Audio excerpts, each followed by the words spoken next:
জীবনের প্রথম কাপড়টা অন্যের হাতে পরতে হয় এবং শেষ কাপড়টাও পরতে হয় অন্যের হাতে।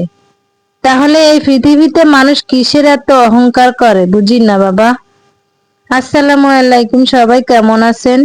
নিশ্চয়ই ভালো আছেন। চলে আসছি আর একটা ব্লগ নিয়ে আপনাদের মাঝে।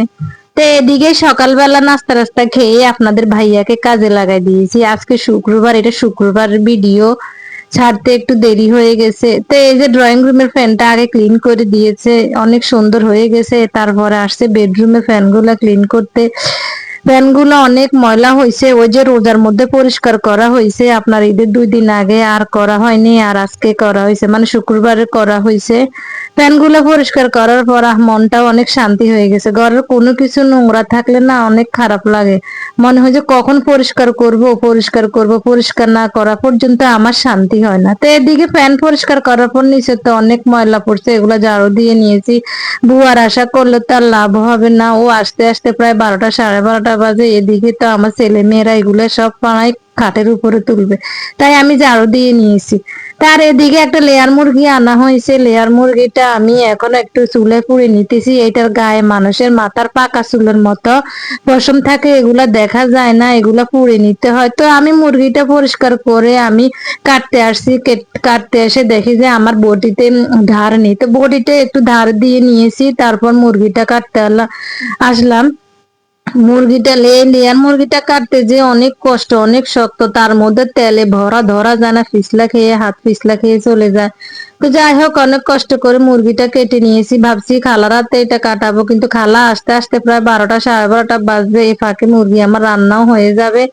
তাকে কেটে বেছে আমি এখন মুরগিটা ভালো করে ধুয়ে নিয়েছি। প্রথমে অনেকবার ধুয়েছি, লাস্টের দোয়াটা আপনাদের সাথে শেয়ার করতেছি। তো এটা আমার সব কুটা বাছা শেষ। এই যে শাকও আমি কেটে নিয়েছি, শাকগুলা পাতিলে নিয়ে নিয়েছি। এখন শাকগুলা আমি সিদ্ধ বসাই দিয়েছি। এই যে, তো শাকগুলা এখন আমি একটু ঢাকনা উঠাই এনে দিব, সিদ্ধ এখনো হয় না, নিচে দিয়ে লেগে যেতে পারে। আর শাকগুলা একটু কচি না, একটু শক্ত হয়ে গেছে, এটা থেকে পানিও বের হয় না।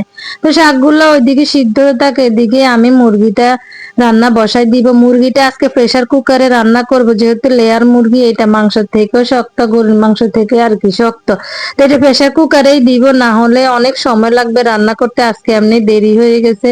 তো মুরগিটা রান্না করতে আমি প্রথমে পেঁয়াজ, টমেটো, লবণ, আদা, রসুন, তারপরে দিলাম তেজপাতা, গোটা মশলা আজকে দিব না, আজকে গরম গুঁড়া মশলাই দিব, মানে গরম মশলাটা আর কি।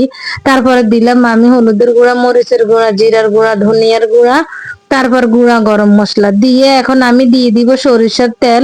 সরিষার তেলটা দিয়ে আমি হাতে মেখে নিব। এই মুরগিতে আমি তেল কমে ইউজ করি, কারণ মুরগি থেকে অনেকগুলা তেল বের হয়।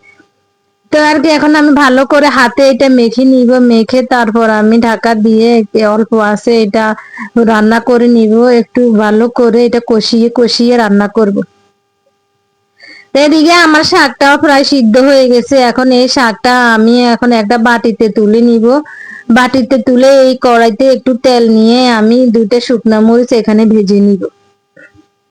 শাকের মধ্যে শুকনো মরিচ না দিলে ভালো লাগে না, কাঁচা মরিচে দিতে পারেন, শুকনো মরিচে দিতে পারেন, দুটো মিলিয়ে দিতে পারেন। ঝাল যেন কম হয় ওই পরিমাণে দিবেন। আসলে শাকের স্বাদটা বাড়ে শুকনো মরিচে। তো আমি ওই একই কড়াইতে মরিচটা ভেজে নেওয়ার পর ওই তেলের মধ্যে আমি শাকটা ভেজে নিব। দিয়ে দিলাম আমি রসুন, পেঁয়াজ আর একটু লবণ। এখন রসুন আর পেঁয়াজটা একটু নরম হওয়ার জন্য অপেক্ষা করবেই, তো হয়ে গেছে। এখন আমি দিয়ে দিলাম সেই শাকগুলি আমি এখন ভেজে নিব। এই যে আর দিয়ে দিব যে মরিচগুলা ভেজে নিয়েছি, সেই মরিচগুলা এখন আমি হাতে ভেঙে ভেঙে দিয়ে দিব।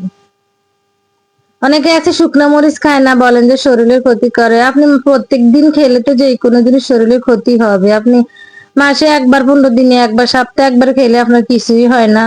যাকে যেখানে মানায় সেখানে তাকেই দিতে হবে। তো আমার কাছে এটাই ভালো লাগে, আমি এইভাবেই খাই। আপনারা কিভাবে খান কমেন্টস করে জানাবেন। তো এদিকে আমার মুরগিটাও কষানো হয়ে গেছে, দেখেন আমি অফ ক্যামেরায় কিন্তু 2বার পানি দিয়ে মুরগিটা ভালো করে কষিয়ে নিয়েছি। অনেকে প্রেসার কুকারে রান্না করলে কি করে, ডাইরেক্ট সিটি দিয়ে সিদ্ধ করে নেয়। আমি কিন্তু এটা করি না। আমি ওই যে প্রেসার কুকারে দিলেও আমি প্রথমে কিছুক্ষণ কষাই নিই, তারপর আমি পর্যাপ্ত পরিমাণ পানি দিয়ে সিটি দিই। তো এই তো আমার পানি দিয়ে দিলাম, দিয়ে এখন আমি লক করে দিব ঢাকনাটা। লক করে দিই, সিটির অপেক্ষায়। যে সিটি হয়ে গেছে, অফ ক্যামেরায় আমি প্রায় 5টা সিটি দিয়ে নিয়েছি, এটা লাস্টের সিটি, এটা 6 নাম্বার সিটি। এই 6 নাম্বার সিটিটা আপনাদের সাথে শেয়ার করলাম। তো আমি এদিকে চুলাটা বন্ধ করে দিয়েছি, তো এই যে মানে লকটা পড়ে গেছে কিন্তু গ্যাস ভিতরে রয়ে গেছে, ঢাকনা খোলে না। তো আমি একটা খুন্তি দিয়ে আপনার লকটা উঠায় বাকি গ্যাসগুলা বের করে নিয়েছি। তারপর লকটা খুলবো, খুললে তারপর আমি ওই যে কেটে রাখা আলুগুলো দিয়ে দিব। মানে মুরগিটা আজকে আমি আলু দিয়ে রান্না করব। আলু তো দিতেই হবে আমার বাচ্চাদের জন্য, না হলে তো হবে না, ওরা আলু অনেক পছন্দ করে। তো দিয়ে দিলাম আলুগুলা দিয়ে আমি এখন আবার ঢাকনা লক করে দিব, আবার 2টা সিটি দিব। তাহলে মুরগি আর আলুটা ঠিকভাবে সিদ্ধ হয়ে যাবে। আমার মুরগিটা কিন্তু এখনো পুরোপুরি সিদ্ধ হয় না, এই যে 6টা সিটি দেওয়ার পরে। জানি না কার প্রেসার কুকার কেমন, আমার প্রেসার কুকারের এইটাই, আমি এইভাবে সিটি দিই কিংবা এইভাবে সিদ্ধ অত বেশি তাড়াতাড়ি হয় না। তো আর কি, এই যে আলু দেওয়ার পর যখন সিটি 2টা দিয়েছি তখন আলু আর মুরগিটা সমানভাবে সিদ্ধ হয়ে গেছে। এখন কিছু ঝোল রয়ে গেছে, এই ঝোলগুলো শুকালে আমার মুরগিটা রান্না ডান হয়ে যাবে।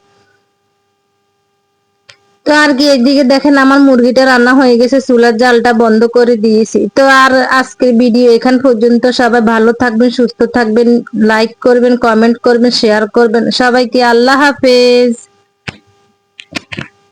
বন্ধ করো।